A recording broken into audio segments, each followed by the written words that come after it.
तो यार कैसे हो आप सब। स्वागत है आपका इस स्पेशल वीडियो में जहां मैं आज बात करने वाला हूं नोब्लिस के बारे में। नोब्लिस टॉप 3 मानवास में आता है जिसमें गॉड ऑफ हाई स्कूल और टावर ऑफ गॉड भी शामिल है। आईजी एनिमेशन ने नोब्लिस की एनिमे को प्रेजेंट किया है जिसके टोटल 13 एपिसोड अक्टूबर टू दिसंबर 2020 में ऑन एयर हो चुके हैं और ये एक्शन, थ्रिलर और मिस्ट्री से भरपूर एक मजेदार स्टोरी है।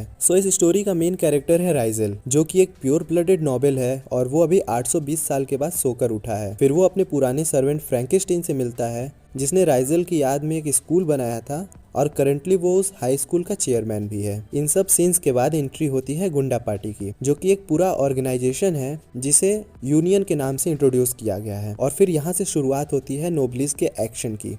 आगे आपको बहुत ही बढ़िया फाइट सीन्स देखने को मिलेंगे और साथ ही मिलेगी बैक स्टोरी जो राइजेल और फ्रैंकेस्टीन के रिलेशनशिप और पावर के बारे में बताएगी। तो ये तो हो गई नोब्लिस के एनिमे की रिव्यू।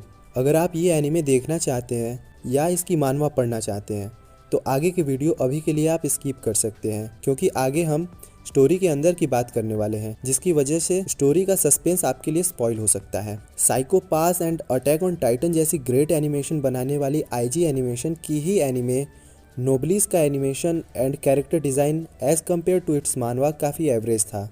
एनिमे में दिखाए गए कैरेक्टर्स मानवा के डिजाइन के कंपेयर में अच्छे नहीं लगे। राइजेल, फ्रैंकेस्टीन, रेजिस जैसे कुछ कैरेक्टर्स की एनिमे और मानवा में अपीयरेंस देख के आप खुद ही इस बात को समझ सकते हैं। कैरेक्टर डिजाइनिंग से डिसअपॉइंट होने के बाद मैंने एनिमे देखना कंटिन्यू रखा इन अ होप कि फाइट सीन्स को अच्छे से दिखाया गया होगा। पर फ्रैंकेस्टीन और यूनियन के दो मॉडिफाइड ह्यूमंस M21 और M24 के बीच की फर्स्ट फाइट सीन को ही स्किप कर दिया गया, जिसमें शिनवो ने भी एक बहुत बेहतरीन फाइट की थी। फिर स्टोरी में आगे आने वाली फाइट सीन्स को भी या तो स्किप कर दिया गया या फिर शॉर्ट टाइम में ही एडजस्ट कर दिया गया। पर सबसे बुरा तो तब हुआ जब my personal most awaited scene यानी कि राइजेल के ब्लड फील्ड सीन्स के साथ भी छेड़छाड़ की गई, जो दोबारा से मेरे डिसअपॉइंटमेंट का रीजन बना। नोब्लिस जैसे मिस्टीरियस और थ्रिलर मानवा के इतने ज्यादा चैप्टर्स को एनिमे में सिर्फ 13 एपिसोड्स में कवर कर दिया गया। एज अ रिजल्ट एनिमे का कैरेक्टर डेवलपमेंट मानवा के कंपेयर में कुछ भी नहीं लगा। यहाँ तक कि अपने मेन कैरेक्टर फ्रैंकेस्टीन को ही कैरेक्टर डेवलपमेंट नहीं मिल सका, तो फिर और किसी की बात ही क्या की जाए। और यही सब कुछ रीजंस हैं जिनकी वजह से 8.30 की रेटिंग पाने वाली मानवा की एनिमे सिर्फ 6.83 की रेटिंग ही पा सकी।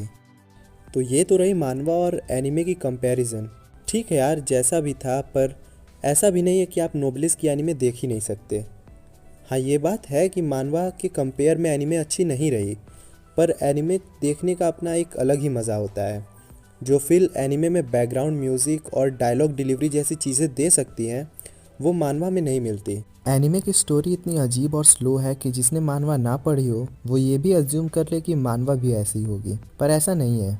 मानवा में आने वाली हर एक छोटी फैक्ट को भी स्टोरी में आगे डिटेल में एक्सप्लेन किया गया है कि उस फैक्ट या कैरेक्टर का क्या रोल रहा स्टोरी के प्रेजेंट इंसिडेंट्स में। फॉर एग्जाम्पल, एनिमे में वर्वुल्फ्स के बारे में इतना ही बताया गया है कि जितना M21 के फिजिकल ट्रांसफॉर्मेशन को समझाने में हेल्प कर सके। पर वर्वुल्फ्स की ही वजह से राइजेल के साथ कुछ ऐसा हुआ कि वो 820 साल तक सोता रहा। वर्वुल्फ्स से रिलेटेड स्टोरी अभी वीडियो में आगे डिटेल में डिस्कस करेंगे। यूनियन की तरफ से जो सबसे पहला मॉडिफाइड ह्यूमन हमने देखा वो था M21, जो कि एक वर्वुल्फ की एबिलिटीज पोसेस करता था। यूनियन M21 को एक अनसक्सेसफुल एक्सपेरिमेंट समझती थी, लेकिन उसने अपनी कुछ एबिलिटीज को यूनियन से छुपा कर रखा था, जो कि आगे चलकर फ्रैंकेस्टीन की हेल्प से और भी स्ट्रांग हो गई। पर एनिमे ये ना बता पाया कि M21 की एबिलिटीज इतनी हाई हो गई थी कि वो राइजेल के सिमिलर पावर प्रोसेस करने वाले वर्वुल्फ्स के फॉर्मर लॉर्ड मुजाका से भी फाइट करने की हिम्मत कर सके। राइजेल के डिसअपियर होने के कुछ टाइम बाद ही ल्यूकेडोनिया में एक इंसिडेंस हुआ था जिसमें 6 क्लैन लीडर्स ने ल्यूकेडोनिया और नोबल कल्चर का बिट्रे कर दिया था। अब अराउंड सेम टाइम में ही राइजेल भी गायब हो गया था, जिससे कि कुछ नोबल्स के साथ ल्यूकेडोनिया के फ्यूचर लॉर्ड भी राइजेल को ट्रेटर्स का लीडर समझने लगी थी। पर एनिमे ने हमें ये बताया कि ऐसा कुछ था नहीं, बल्कि कोई और ही वजह थी जिससे कि राइजेल डिसअपियर हुआ था। अब ये कोई और वजह हमें एनिमे नहीं बता पाता, बट अकॉर्डिंग टू मानवा राइजेल के वन एंड ओनली फ्रेंड और उस टाइम के वर्वुल्फ के लीडर लॉर्ड मुजाका की बेटी की डेथ किसी ह्यूमन के थ्रू हो गई थी, and because of that lord मुजाका काफी गुस्सा था और वो पूरे ह्यूमन सिविलाइजेशन को खत्म करने निकल गया, जिसे रोकने के लिए राइजेल ने मुजाका के साथ फाइट की। दोनों ने अपने फुल पोटेंशियल से फाइट की, जिससे कि उनकी काफी ज्यादा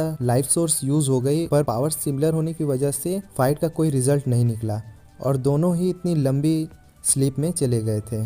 एनिमे और मानवा दोनों जगह आपको बार बार ट्रेटर्स और बिट्रेयल का जिक्र देखने को मिलेगा। पूरे एनिमे में ये कहा जाएगा कि कुछ क्लैन लीडर्स थे जो ल्यूकेडोनिया और नोबल कल्चर को छोड़कर चले गए थे। इससे आगे एनिमे में और कुछ नहीं दिखाया जाता।